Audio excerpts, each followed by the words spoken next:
Comment crocheter un adorable petit bonnet chat, soit en taille bébé, enfant, adolescent, soit en taille adulte, dans une maille fantaisie qui ressemble à des côtes 1-1. Mais ici, on va alterner avec un autre point très facile, très abordable pour les débutants. Nous allons partir tout simplement d'une très belle pièce rectangulaire, sachant que notre pièce ici est très élastique en largeur. Et quand on va la plier en deux, on peut envisager de faire un gros revers qui est complètement optionnel ici et avoir un modèle très simple à réaliser avec juste des coutures sur le côté d'un modèle de petit bonnet chat unique que vous allez pouvoir personnaliser à votre guise, qui va nous donner un côté avec des mailles assez épaisses, très resserrées et avec un très joli motif mais beaucoup plus dense et des côtes 1-1. Je vais réaliser la démonstration de ce modèle dans une taille adulte et cette fois-ci avec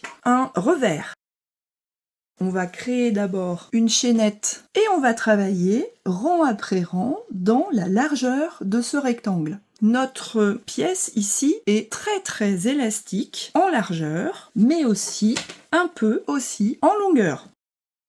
Je vais vous donner des conseils pour un rendu impeccable, comment terminer les coutures sur les côtés, comment réaliser une broderie tout à fait sympathique, mais pour rendre votre bonnet complètement réversible, on va réaliser la broderie sans traverser le bonnet, comme ça vous pouvez avoir une broderie d'un côté avec un certain motif et de l'autre, soit pas de broderie, soit une broderie dans une autre couleur ou avec un autre dessin. En plus des conseils, vous les mesurez en centimètres, de manière à pouvoir réaliser un bonnet de la taille bébé jusqu'à adulte, et vous aurez aussi toutes les tailles intermédiaires en centimètres pour la longueur de votre rectangle, sa largeur, et ensuite, pour les finitions, je vous indiquerai comment réaliser la broderie et les petits cœurs assortis. Pour crocheter notre gros rectangle blanc que nous allons transformer en bonnet avec revers, nous avons eu besoin de 4 pelotes de blanc, de pelotes de 50 grammes. Donc ce bonnet-là, il pèse un tout petit peu moins de 200 grammes. Et on va réaliser ensemble le petit nez et les broderies des moustaches avec des fils de couleur grise. Alors soit avec un fil de coton, soit avec des laines toujours dans des tons gris. Je crochetterai cette partie blanche avec un crochet de 6 mm et j'aurai besoin éventuellement d'un crochet plus petit adapté à cette laine-là. Un crochet de 3,5 mm sera tout à fait compatible.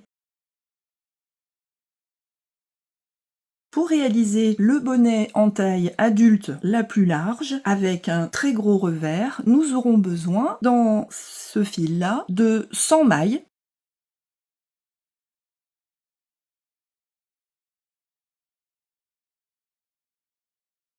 On va démarrer par un nœud coulant et on va ensuite monter avec notre crochet sans mailles. Donc là, je viens de faire les 6 premières. On se retrouve à la fin de notre chaînette de 100 mailles, plus une pour pouvoir tourner. Je viens de terminer mes 101 mailles qui correspondent à une longueur de 2 fois 35 environ. Ce qui fait que notre chaînette de 70, quand on va réaliser la maille fantaisie que je vous propose ici, on va obtenir à peu près 70 cm, c'est-à-dire à peu près la même longueur que notre chaînette de départ.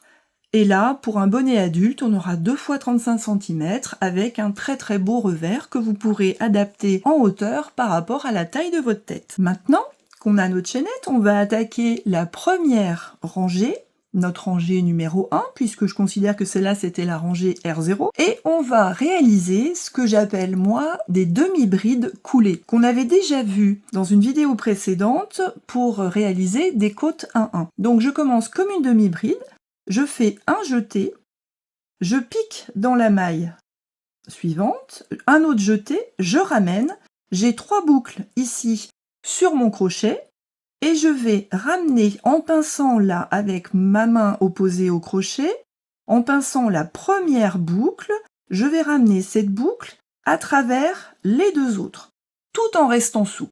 Alors, les deux rangées que nous allons voir ensemble ne sont pas difficiles. La difficulté, elle est au niveau de la souplesse de notre façon de crocheter. C'est-à-dire que je vais vous donner des conseils pour tenir votre crochet au cours de l'ouvrage pour ne pas avoir de difficulté à piquer dans la rangée d'après, pour que ça ne soit pas trop serré pour attaquer une rangée sur deux sur la maille que je vais vous proposer. Donc là, je continue, je fais comme une demi-bride, je fais ma deuxième maille et là, je pince pour pouvoir repasser. Je continue.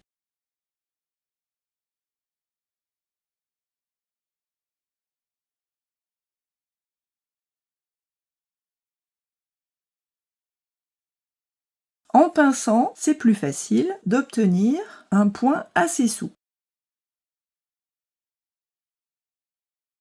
Ce qu'on veut finalement, c'est avoir, quand on va retourner notre ouvrage et devoir piquer uniquement dans la maille arrière de cette jolie maille qui s'est formée ici, on veut que ce soit assez souple. Donc je continue ainsi jusqu'à la fin de ma rangée et on verra ensemble, à la fin de la rangée, comment terminer la dernière maille. J'arrive à la fin de ma première rangée de demi-bride coulée et maintenant je vais piquer dans ma dernière maille de chaînette ici. Dans tout le reste de mon ouvrage, je vais travailler uniquement dans la maille arrière de ma rangée précédente.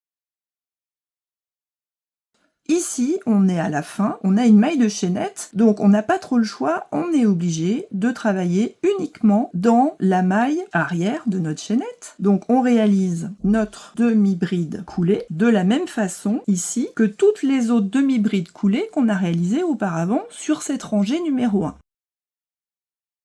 À partir de la rangée numéro 3, on piquera par contre dans la maille entière pour avoir une plus jolie finition, éviter d'avoir des trous à la fin de notre rangée ici. Et comme ça va être notre revers, on a intérêt à avoir une finition très très belle. Donc maintenant, on va réaliser une maille en l'air pour tourner. Je tourne mon ouvrage et maintenant, je vais pendant toute ma rangée, piquer dans le brin arrière de ma maille de la rangée précédente et je vais réaliser tout simplement une maille coulée. Et je vais, pendant tout mon deuxième rang, uniquement réaliser des mailles coulées.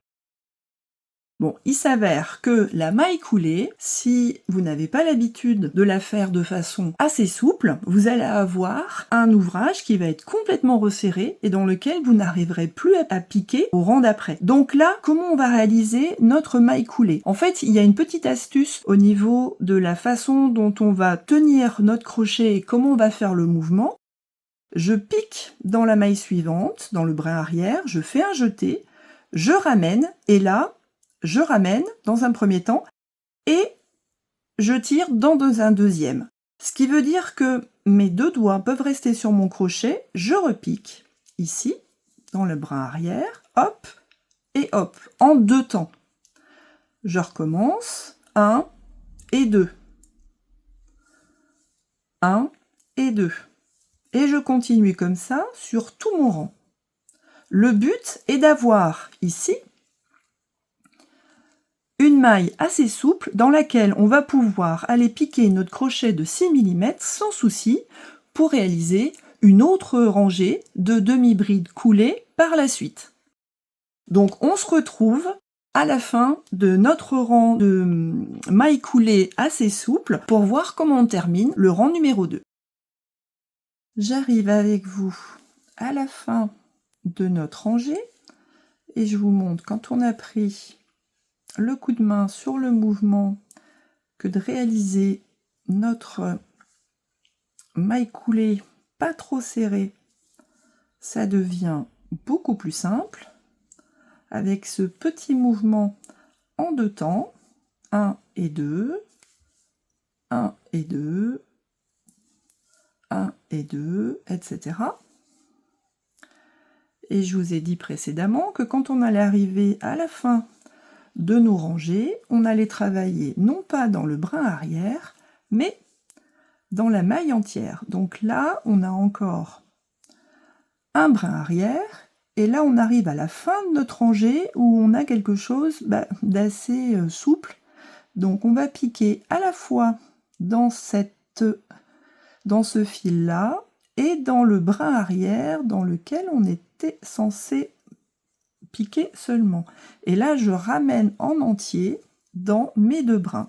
Ce qui fait que quand je resserre, on voit ici que j'ai une jolie bordure qui est en train de se former. Donc maintenant, on a fait le rang 0, les chaînettes, rang 1, la demi-bride coulée, rang 2, les mailles coulées assez souples. Mais par contre, attention, ici, quand on arrive à la fin de notre rangée, on a tendance naturellement à resserrer un peu plus nos mailles coulées. Donc, quand on va repartir de l'autre côté, je fais une maille en l'air pour pouvoir tourner. Pour l'instant, on a un brin qui torsade un peu, mais ça va s'arranger avec le nombre de rangées. Donc là, où est-ce que je vais piquer? Là, on voit que j'avais ma chaînette, ma première rangée. Là, j'ai une jolie petite rangée de V qui s'est formée, et c'est pas là-dedans, ce n'est pas dans cette rangée que je vais piquer. Non, je vais tourner légèrement mon ouvrage, et en fait, c'est dans cette maille-là que je vais piquer. Donc, je fais mon jeté, et je pique ici. Alors, la première est toujours beaucoup trop serrée, puisqu'on a tiré pas mal dessus. Donc, je passe, et maintenant, je fais ma demi-bride coulée. Et je recommence ici. Alors, les premières sont assez difficiles à attraper parce qu'on a trop serré. Donc, je m'aide un petit peu des ongles pour passer. Mais vous allez voir que par la suite, on va avoir beaucoup moins de difficultés à attraper cette maille-là. Alors, les crochets de 6 mm ne sont pas très pointus, généralement. C'est pour ça qu'il faut vraiment veiller à avoir travaillé très souplement. Et là, automatiquement, comme on est souple, on va avoir une prochaine rangée de mailles coulées qui va être très facile à réaliser dans cette maille-là qui est assez large. Donc là, je réalise ma première répétition de mes deux rangs. Là, je suis sur le rang 3 avec mes demi-brides coulées qui sont un petit peu serrées au début, mais qui vont ensuite complètement être naturel puisque notre ouvrage au milieu est beaucoup moins serré. Et je continue ainsi jusqu'à la fin de mon troisième rang où on se retrouve pour le passage de la dernière maille et le début du rang suivant. J'arrive presque à la fin de mon rang, donc je continue avec vous les dernières mailles le plus souplement possible. On voit que sur la fin du rang, on a plus serré qu'au milieu. C'est normal. C'est tout à fait naturel. C'est juste un petit défaut qu'on paye très cher par la suite, puisqu'on a du mal à piquer. Alors qu'au milieu, ça pose beaucoup moins de soucis.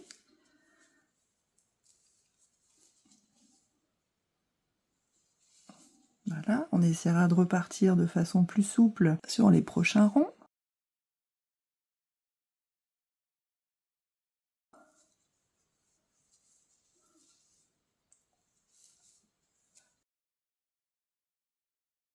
Nous y voici presque. Là, qu'est-ce qu'on a? On a un dernier V. Donc, on va piquer cette fois-ci à l'intérieur du V en entier. Donc, première et deuxième fil. Vous voyez qu'ici, on a bien piqué à l'intérieur du V. On ramène notre jeté et on réalise notre dernière demi-bride coulée. Et vous voyez ici que notre motif commence à se projeter lui-même. C'est-à-dire qu'ici, on a le bord. Là, on a la petite maille 1-1 qui commence à se dessiner. Et de l'autre côté, vous avez quelque chose de très régulier et avec des mailles qui sont les unes à côté des autres, avec des V beaucoup plus larges, mais beaucoup plus resserrées. Et quand on étire, évidemment, on a de la souplesse des deux côtés. Donc maintenant que j'ai terminé mon rang numéro 3, je vais faire une maille en l'air pour tourner et je vais continuer cette fois-ci avec un rang de mailles coulées à nouveau. Donc là on répète rang 1, rang 2 en veillant à chaque fin de rangée de travailler dans la maille entière et surtout on n'oublie pas de travailler tout le temps dans le brin arrière de notre maille.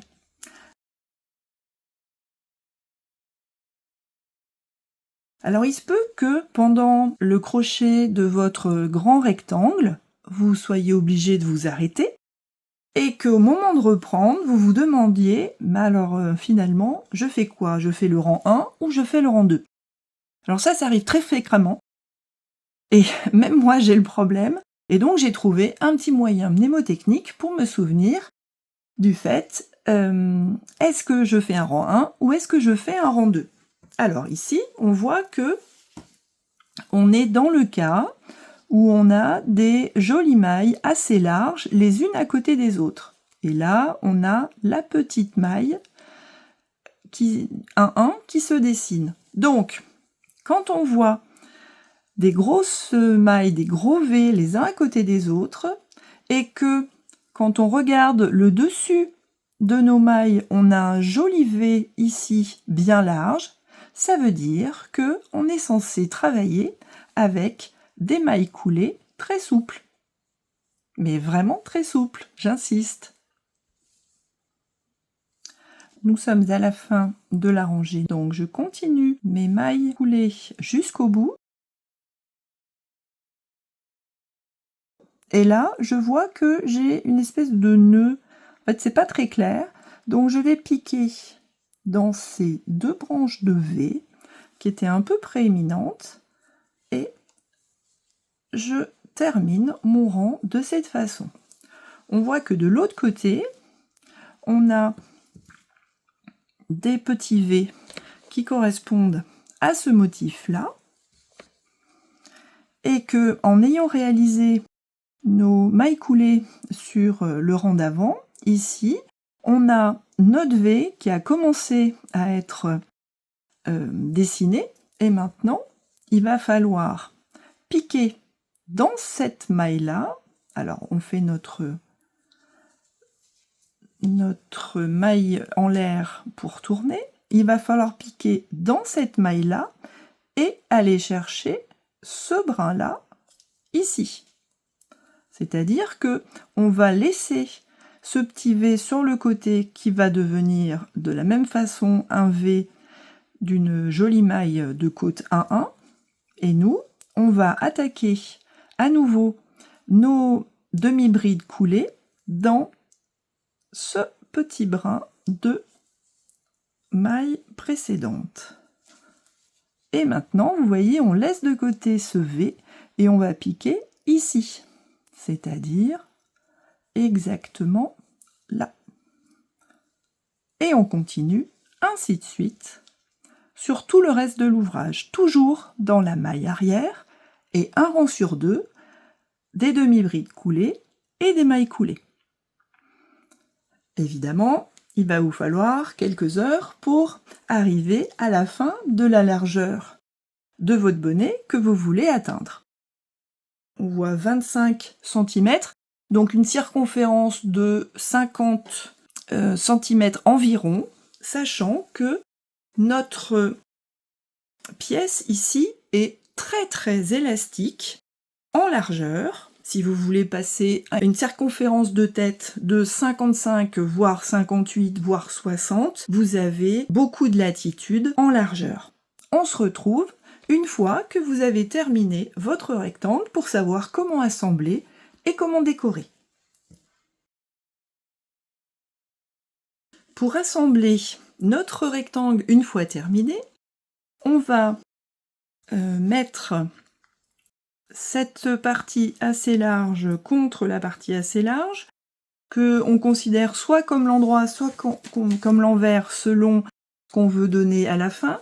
Puisque ici, je vous ai présenté le bonnet enfant avec les côtes 1-1 à l'extérieur, je vous propose de réaliser le bonnet adulte avec les côtes 1-1 à l'intérieur et ensuite de rabattre pour avoir les côtes 1-1 en bordure et ici avoir une jolie maille bien large, ce qui va nous faire une bordure un petit peu différente de la maille qu'on va avoir ici, ce que je trouve assez esthétique.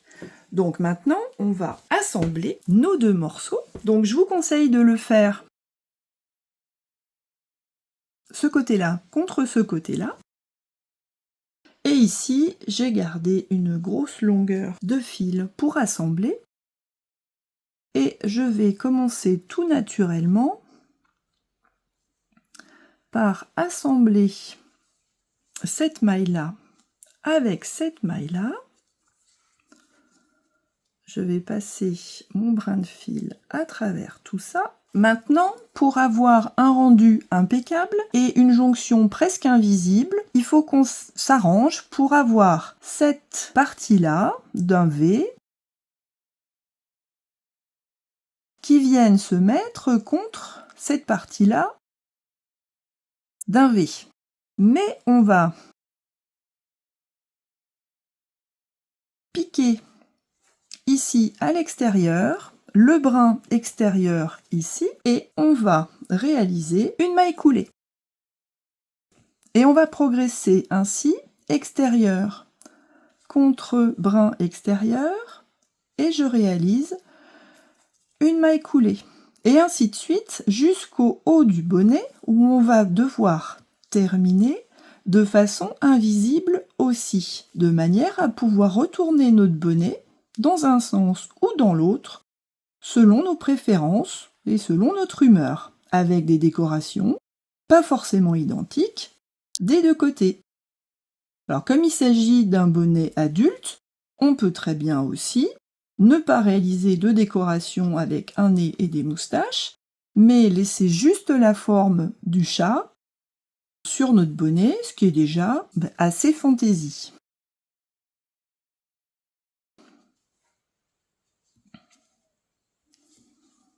Donc je continue ici jusqu'en haut, mais pour être sûr de ne pas travailler pour rien, que je vais regarder, c'est déjà le rendu de ce que j'ai ici. Là, on voit que quand je travaille de cette façon-là, j'ai une maille qui se rajoute ici, en plus de celle-là et de celle-là de chaque côté. Donc, on a une jonction quasiment invisible. Et quand on a notre bonnet à plat, on a exactement le même type de maille que celui qu'on a ici. Et comme on aura notre bonnet soit relevé comme ça, et là on voit que c'est impeccable, soit relevé dans l'autre sens, on aura toujours un côté du bonnet qui sera tout à fait identique à la maille d'avant. D'un côté comme de l'autre. Donc je continue mon assemblage jusqu'en haut. Et on se retrouve tout en haut pour savoir comment terminer quand on arrive en haut du bonnet. On arrive en haut du bonnet, on a presque terminé. Donc là, on voit qu'on a une maille extérieure en face d'une autre ici et que c'est l'endroit où on va s'arrêter. Donc, comment on termine? Eh bien, on coupe notre fil. On peut très bien finir par un nœud, ça permettra d'avoir une finition plus pointue. Et maintenant, avec un plus petit crochet, on va cacher ce fil-là à l'intérieur des autres mailles, de manière à avoir un bonnet qui reste réversible. Donc là, je fais progresser mon fil sur quelques mailles. De toute façon, c'est terminé par un nœud, ça ne pourra pas s'envoler.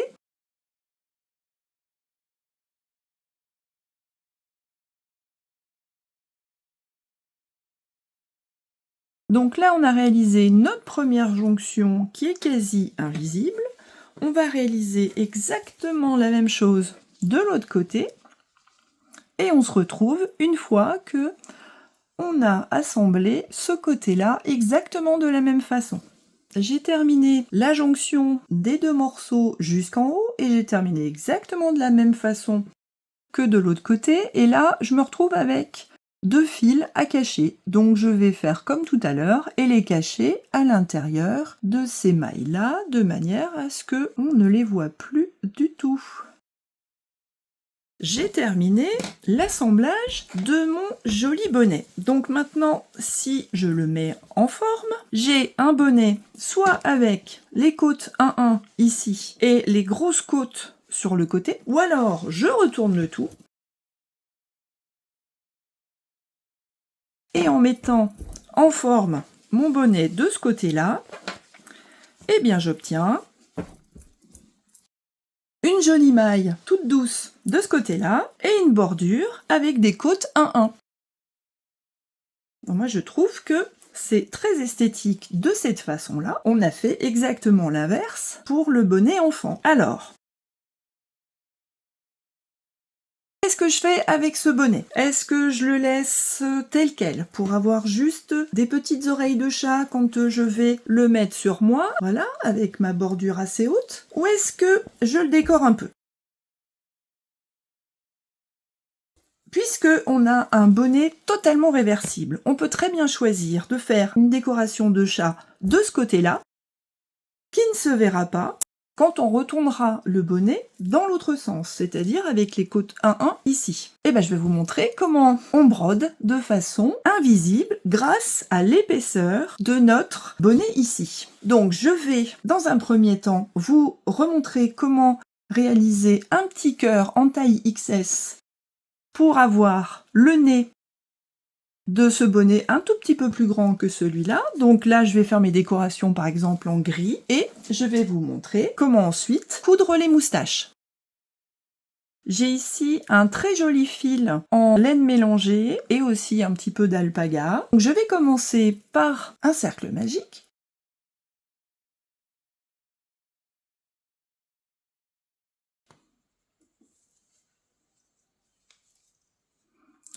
Et je vais réaliser très rapidement un cœur de taille XS. Vous avez une vidéo entière sur ma chaîne qui est consacrée à ce petit cœur taille XS.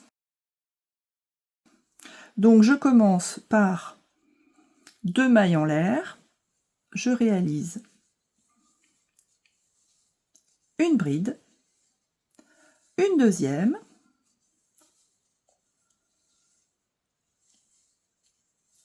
une troisième. Ensuite, je continue par des demi-brides. 1, 2 et 3.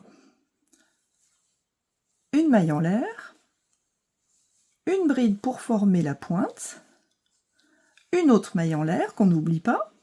Et maintenant, je remonte avec 3 demi-brides. 1, 2 et 3. Et ensuite, bon, je tire un petit peu là pour resserrer mon cercle magique parce que sinon, si je le fais à la fin, cette laine est un peu fragile, ça risque de casser. Donc là, je continue par 3 brides. 1, 2 et 3. Ensuite, 2 mailles en l'air et je replique au centre pour terminer par une maille coulée. Et je termine mon petit cœur taille XS en serrant délicatement mon cercle magique, mais c'est une laine très très belle. Tire trop fort dessus, elle risque de s'effilocher.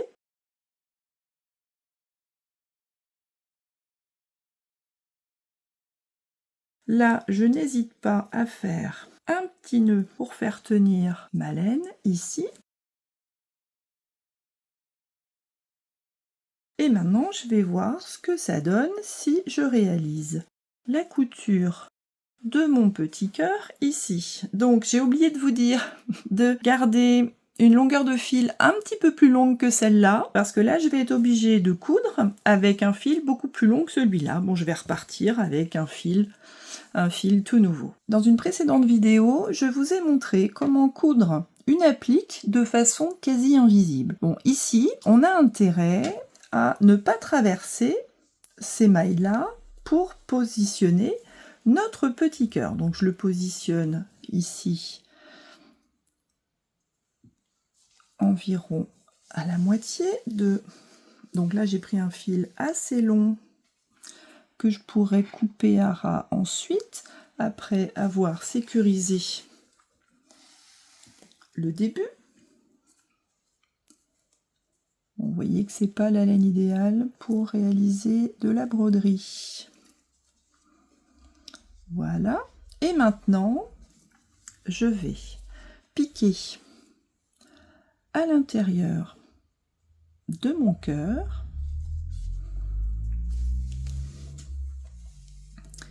et m'arranger pour revenir en arrière de façon invisible, mais sans traverser ma maille blanche. C'est-à-dire que je vais fixer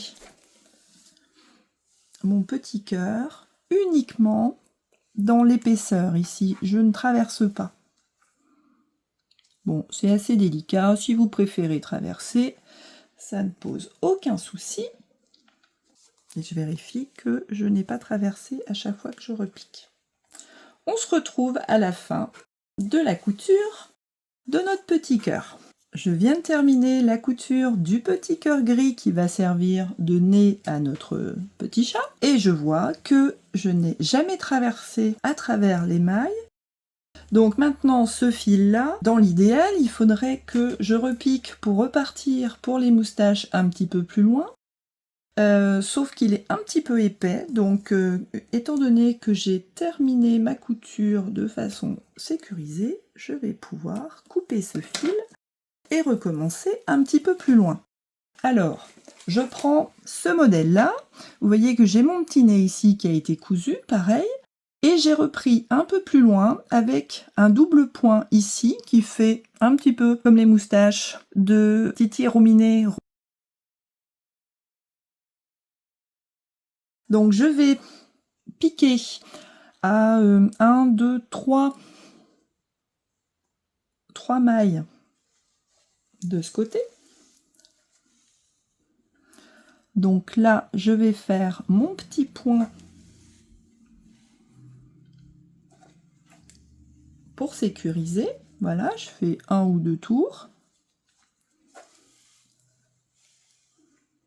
Avec 2 tours, là, je vais pouvoir couper à ras et continuer ma moustache. Si je regarde mon modèle, 1, 2, 3 dessins plus loin. Donc je peux avoir ma moustache qui remonte quasiment jusqu'à la bordure. Donc là, je vais repiquer ensuite un petit peu plus bas tout en traversant ici l'épaisseur pour avoir ma deuxième moustache. Voilà, bon là ça se voit un petit peu, mais on va essayer de la dissimuler. Donc là je vais, en reprenant mon modèle, continuer ma moustache ici. Voilà. Et je vais repiquer de manière à continuer ma moustache un petit peu plus bas. Donc là, je repique ici et je vais dissimuler mon fil pour repartir un petit peu plus bas.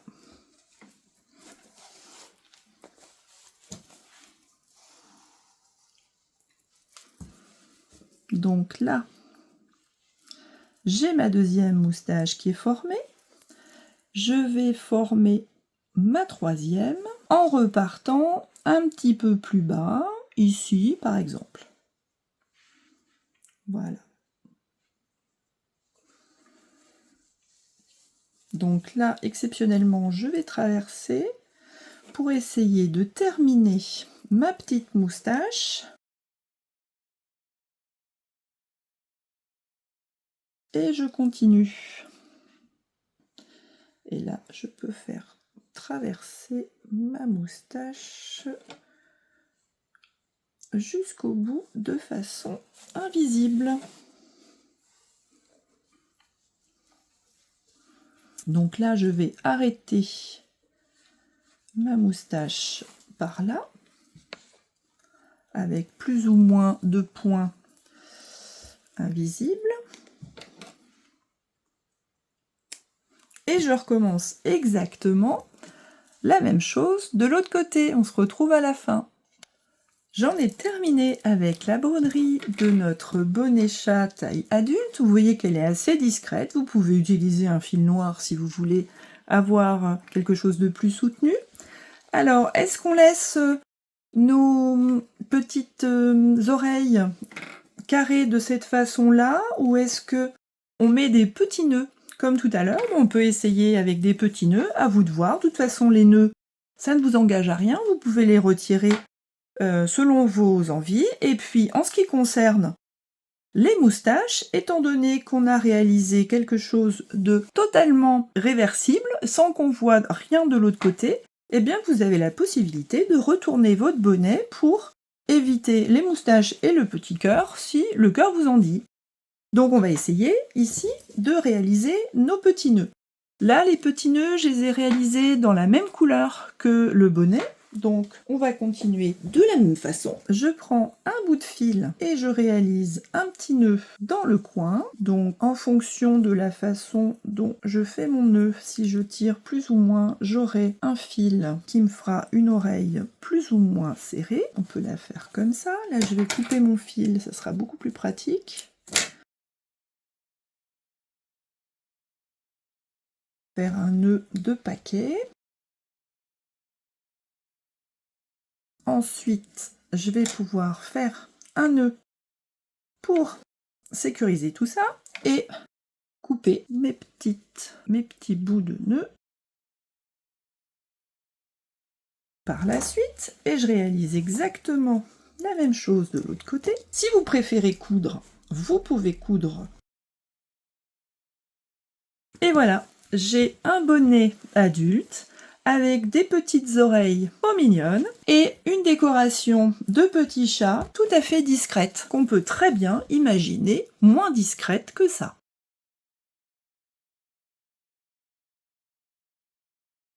Dans la suite des vidéos, nous verrons d'autres accessoires, d'autres types de My Fantasy pour réaliser tous les accessoires dont vous avez envie pour toute l'année. À très bientôt!